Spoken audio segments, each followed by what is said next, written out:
존경하는 국민 여러분, 재외 동포 여러분, 우원식 국회의장님, 선배 동료 의원 여러분, 조국신당 대표 조국입니다. 지난 3월 3일 창당을 한 신생정당의 대표로서 22대 국회 초선 의원으로서 전국의 거리에서 만난 국민의 목소리를 가감없이 전하고자 이 자리에 섰습니다.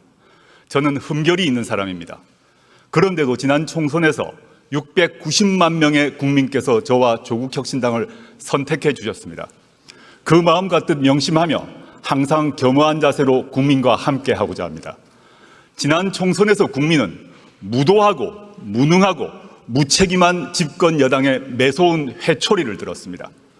총선 후 윤석열 대통령은 말했습니다. 국민의 뜻을 겸허히 받들어 국정을 쇄신하고 경제와 민생 안정을 위해 최선을 다하겠다. 새빨간 거짓말이었습니다. 부자와 강자만 챙기는 국정 기조를 바꾸지 않았습니다. 경제와 민생 파탄을 외면하고 있습니다. 현재 서민들은 코로나 시국보다 삶이 어렵다고 하소연합니다. 소상공인, 자영업자 폐업률과 가계 빚은 날마다 치솟고 있습니다. 경기는 침체하고 나라 빚은 역대 최고로 쌓여갑니다. 게다가 무모한 의대 2,000명 정원 결정의 여파로 응급 환자는 병원을 못 찾아 목숨을 걸고 뺑뺑이를 돕니다. 상황이 이러함에도 윤석열 정권은 전 정권 탓만 합니다. 시도 때도 없이 이념몰이에 나섭니다. 반대자와 비판자들을 반국가 세력, 검은 세력이라고 비방합니다. 일제강점기의 불법성을 부인하고 식민지 근대화론을 주장하는 소위 뉴라이트 인물들을 정부와 학계의 요직에 앉힙니다. 그런데 윤석열 대통령의 거짓말은 이번이 처음이 아닙니다. 2013년 10월 21일 서울고검 국정감사장 기억나십니까? 윤석열 여주지청장이 증인으로 나와 저는 사람에게 충성하지 않는다라고 말했습니다. 저도 국민도 박수를 쳤습니다. 그러나 거짓말이었습니다. 저도 속고 국민 모두 속았습니다. 윤 대통령은 극히 일부 특권 계급 사람에게만 충성하고 있습니다. 특히 자기 자신과 배우자 김건희 씨에게 충성하고 있습니다. 거짓말은 윤석열 대통령만 하지 않았습니다. 2021년 12월 26일 김건희 씨는 허위 경력 논란을 사과하며 말했습니다. 남편이 대통령이 되더라도 아내의 역할에만 충실하겠다. 이 역시 새빨간 거짓말이었습니다. 대선 전 2022년 1월 공개된 녹취록에 나오는 김건희 씨의 생생한 발언 기억하실 것입니다. 우리 남편은 바보다. 내가 다 챙겨줘야지 뭐라도 할 수 있는 사람이다. 내가 정권을 잡으면 거기는 완전히 무사하지 못할 거다. 국민에 의해 선출되지 않는 권력, 즉 김건희 씨가 대통령 행세를 합니다. 여당 대표와 문자를 하며 회유하고 압박합니다. 정부 인사를 자신이 한다고 자기 입으로 말합니다. 급기야 김건희 씨가 전 여당 의원에게 지옥을 옮기라고 했다는 보도도 나왔습니다. 여당 내에서도 터질 게 터졌다라고 합니다. 경고합니다. 박근혜 정권에서 최순실 씨가 무슨 일을 했는지 그 결과 박근혜, 최순실 두 사람이 어떻게 되었는지 국민은 다 기억하고 있습니다. 어떤 부적도 어떤 무당도 막아주지 못할 것입니다. 존경하는 국민 여러분, 그리고 선배 동료 의원 여러분, 윤석열 대통령은 검찰총장 시절 자신이 이끄는 검찰을 이렇게 자랑했습니다. 살아있는 권력의 비리를 눈치 보지 않고 공정하게 수사하는 검찰. 그런데 자신이 최고의 살아있는 권력이 된 후 검찰은 어떻게 되었습니까? 어느 주가 조작 사건에서 공범이 유죄 판결이 났는데 전주가 소환도 기소도 되지 않습니까? 어느 공무원 배우자가 300만 원짜리 명품백을 받고 무사히 넘어갑니까? 어느 피의자가 자신이 지정한 곳에서 조사를 받습니까? 어느 검사가 수사하러 가서 휴대전화를 피의자 측에 제출합니까? 이 정도는 수사가 아니라 접대입니다.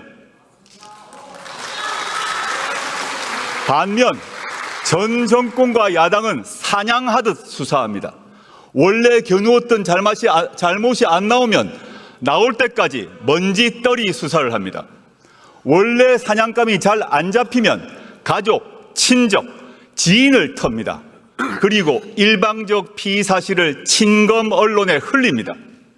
어디서 많이 본 모습 아닙니까? 바로 15년 전 노무현 대통령님의 비극이 발생하기 전과 똑같습니다. 게다가 윤석열 대통령은 자신이 검찰총장 시절 대변인이었던 이창수 검사를 서울중앙지검장에 임명했습니다.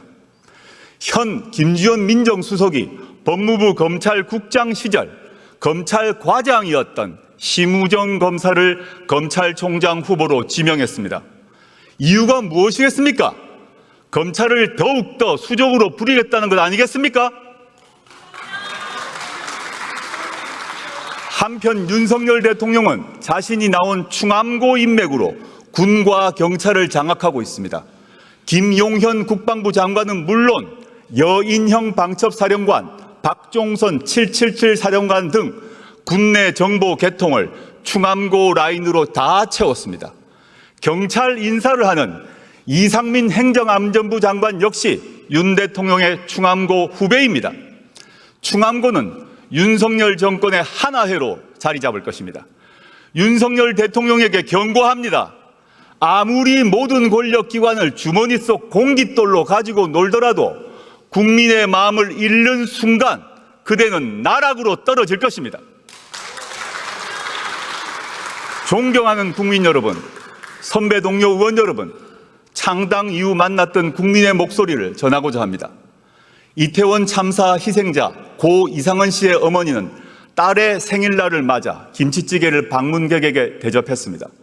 제 손을 꼭 잡아주신 어머니께서 무슨 말씀을 하셨는지는 짐작하실 것입니다.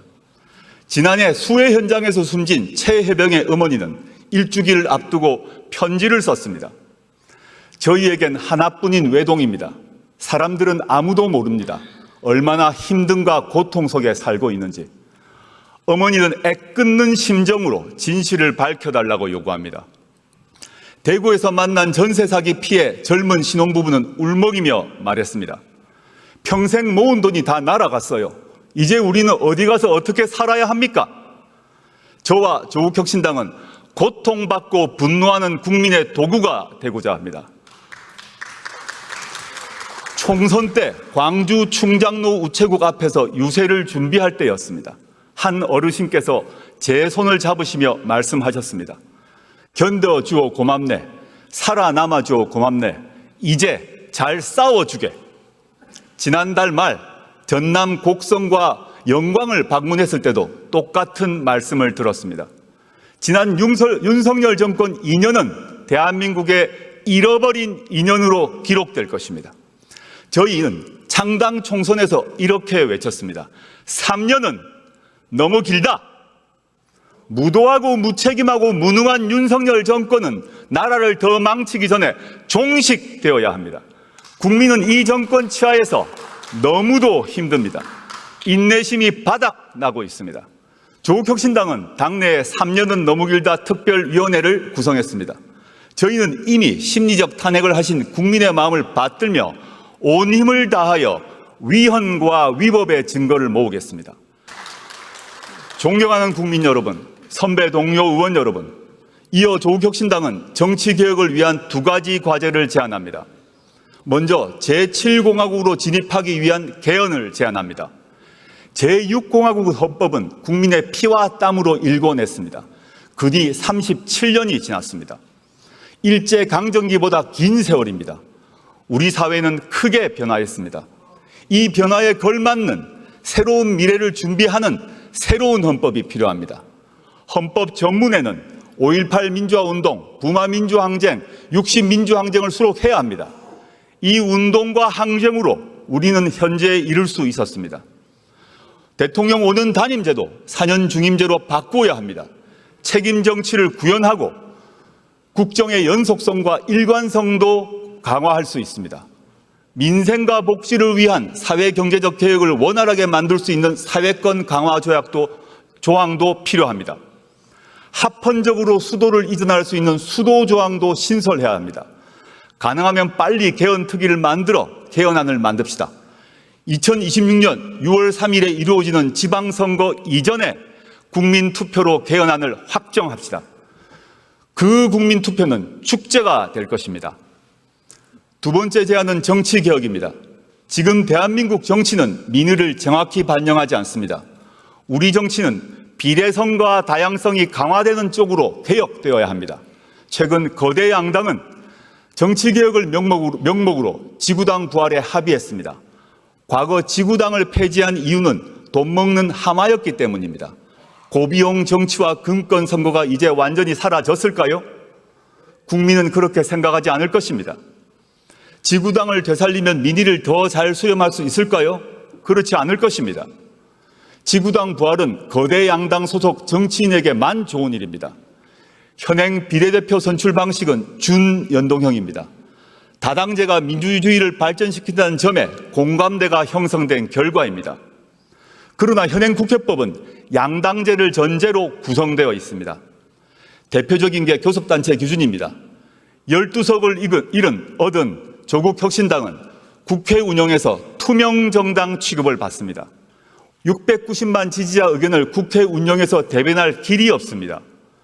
정당 보조금 배분에서도 큰 차별을 받습니다. 동료 의원님께 간곡히 호소드립니다. 이제 교섭단체 기준을 개선합시다. 박정희 유신 독재 정권이 개학하기 이전으로 돌아갑시다. 정치 신인 때 정치개혁에 대해서 품었던 초심을 한 번만 돌아봐 주십시오. 존경하는 국민 여러분, 그리고 선배 동료 의원 여러분, 우리 국민은 교양과 품격 있는 지도자를 가질 자격이 있습니다. 절대된 국가 권력을 가질 자격이 있습니다. 주거와 돌봄을 걱정하지 않아도 될 자격이 있습니다. 조국혁신당이 쇄빙선이 돼 깨트리겠습니다. 조국혁신당이 예인선이 돼 이끌겠습니다. 4년 뒤 22대 국회가 끝날 것입니다. 그때 국민은 이렇게 말씀하실 것입니다. 조국혁신당이 정권교체를 위하여 가장 앞장서서 싸웠다. 그리고 조국혁신당으로 인하여 국회에서 주거권과 돌봄권의 기초가 마련되었다. 그 출발점은 2024년 9월 9일이었다고 말입니다. 조국혁신당은 행동하는 정치를 하겠습니다. 감사합니다. 만약 윤석열 대통령이 탄핵이 된다면 어디로 돈이 몰리게 될까요? 이런 뉴스들을 보시면서 동시에 부자가 될 수 있다면 믿으실 건가요? 지갑에 단돈 10,000원이라도 있고 시사정치에 관심이 있으신 분들이라면 지금 당장 돈을 벌 결심을 하셔야 합니다. 정치 뉴스를 꾸준하게 잘 챙겨보는 것만으로도 돈을 벌 기회가 있고 또 이미 큰 돈을 버는 사람들이 있죠. 이 사람들의 차이점은 뉴스를 단순히 뉴스로만 보는 게 아니라 실제로 어떤 종목들에 큰 영향을 미치게 되고 그렇다면 어디에 투자를 해야 돈이 몰리게 되는지 알고 있습니다. 월급만으로는 절대 채울 수 없는 부를 축적하고 있는 것인데요. 얼마 전 한강 작가가 한국인 최초로 노벨상을 받았다는 것을 구독자 여러분들 모두 아는 사실일 겁니다. 이때 부자들은 재빠르게 노벨상 수혜주 종목들을 찾았고 그 결과 예스24라는 종목이 순식간에 2연상을 하며 200% 가까이 오르게 되었죠. 저희 구독자 여러분들은 이미 다들 아시겠지만 이 예스24 종목은 저희가 정확히 어느 가격에 매수해야 하는지 또 언제 팔아야 하는지를 정확하게 공유해드렸었던 사실이 있었죠. 투자로 부자가 된 사람들은 사소한 시사 뉴스들을 그냥 지나치지 않습니다. 전문직이 아닌데도 부자가 되는 사람들의 특징이 바로 이것인데요. 돈으로 이어진다는 경험적 확신이 있기 때문에 진짜로 급등할 수 있는 종목들에 과감히 투자해 남들과 비슷한 연봉을 벌어도 절대 월급으로는 만들 수 없는 큰 투자 수익들을 지금도 만들고 있다는 것입니다. 이번엔 현재 가장 핫한 북한 도발을 대비하여 또 한 번 급등이 유력한 대장 종목을 알아냈는데요. 제 목표는 채널을 크게 성장시키는 것이기 때문에 여기까지 영상을 시청해주신 분들께만 이 정보를 드리고자 합니다. 제 개인 휴대폰 번호 010-792-8273으로 기회라고 문자를 보내주시면 링크 하나를 보내드릴 건데요. 링크로 들어오시면 이번 미대선주 그리고 북한 도발 관련 유력주를 공유해드리겠습니다. 또한 윤석열이 탄핵될 것을 대비하여 탄핵 수혜주 또한 미리 파악 완료한 상태입니다. 제가 돈을 받는 것도 아니고 투자를 대신 해드리려는 것도 아니니까 어느 시간이든 편하게 문자 한번 주시면 되겠습니다. 단돈 10,000원으로라도 시작해야 하는 게 투자와 재테크죠. 수익을 보시게 될 여러분들께 제가 바라는 것은 딱 하나입니다. 지금처럼 제 채널의 구독과 좋아요를 눌러주시고 새로운 영상을 만들 때마다 시청을 해주시면 됩니다. 제 번호를 꼭 기억해주세요.